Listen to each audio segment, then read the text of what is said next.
Assalamualaikum warahmatullahi wabarakatuh. Perkenalkan, nama saya Nurul Aini dari kelas 10-2. Di video ini saya akan menjelaskan tentang sistem komputer.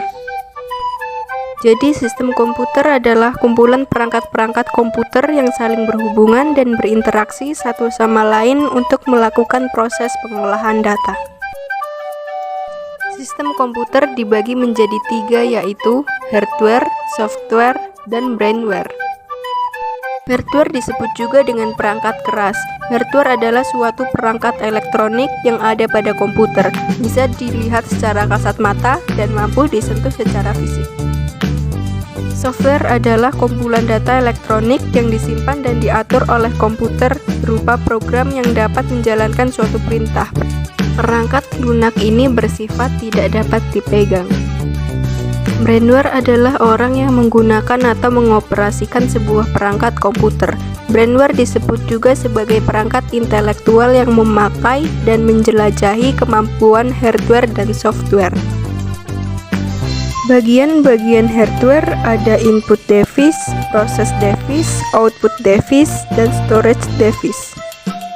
Input device atau perangkat keras output adalah jenis hardware yang berfungsi untuk memasukkan data atau input ke dalam memori sistem komputer.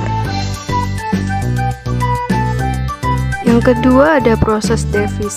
Proses device perangkat keras proses adalah hardware yang berfungsi untuk melakukan olah data atau eksekusi perintah terhadap data yang dimasukkan. Yang ketiga ada output device. Perangkat keras output adalah jenis hardware yang berfungsi untuk menampilkan atau menghasilkan keluasan dari data yang diproses. Yang keempat ada storage device. Storage device adalah sebuah media penyimpanan komputer yang digunakan untuk menyimpan berbagai data seperti video, foto, dokumen digital, dan lainnya. Oke, sekarang kita masuk ke software. Software adalah seperangkat instruksi data atau program yang digunakan untuk mengoperasikan komputer dan menjalankan tugas-tugas tertentu. Ini adalah kebalikan dari hardware yang menggambarkan aspek fisik dari komputer. Bagian-bagian software yang pertama ada sistem operasi. Sistem operasi adalah perangkat lunak sistem yang mengatur sumber daya dari perangkat keras dan perangkat lunak, serta sebagai daemon untuk program komputer. Tanpa sistem operasi, pengguna tidak dapat menjalankan program aplikasi pada komputer mereka, kecuali program botik. Yang kedua ada program aplikasi. Program aplikasi adalah perangkat lunak yang umumnya kita jumpai dalam kegiatan sehari-hari. Perangkat lunak ini bisa berfungsi sesuai tujuan pembuatannya. Contoh software program aplikasi adalah Microsoft Office Excel, Microsoft Office Word, dan MIOB. Yang ketiga ada bahasa pemrograman. Bahasa pemrograman atau sering diistilahkan juga dengan bahasa komputer atau bahasa pemrograman komputer adalah instruksi standar untuk memerintah komputer. Bahasa pemrograman ini merupakan suatu himpunan dari aturan sintaks dan sematik yang dipakai untuk mendefinisikan program komputer. Yang keempat ada program utility. Perangkat lunak utilitas merupakan perangkat lunak komputer yang dirancang untuk membantu proses analisis, konfigurasi, optimasi, dan membantu pengelolaan sebuah komputer ataupun sistem. Yang terakhir ada brainware. Brainware adalah orang yang menggunakan atau mengoperasikan sebuah perangkat komputer.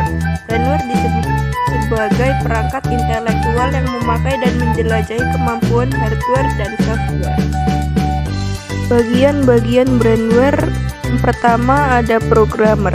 Programmer adalah orang yang mampu membuat program atau aplikasi yang digunakan dalam perangkat komputer, serta mampu menyelesaikan masalah dengan menggunakan bahasa pemrograman. Yang kedua ada operator. Operator adalah orang yang menjalankan sebuah program atau aplikasi yang digunakan dalam sebuah perangkat komputer sesuai petunjuk penggunanya. Yang ketiga ada teknisi. Teknisi adalah orang yang mampu melakukan perbaikan dan tanggung jawab maintenance segala macam permasalahan yang ada pada komputer. Yang keempat ada desainer grafis. Desainer grafis adalah orang yang mahir membuat produk grafis melalui perangkat komputer. Dan yang kelima ada database administrator. Database administrator adalah orang yang bertanggung jawab mengelola dan mengatur database.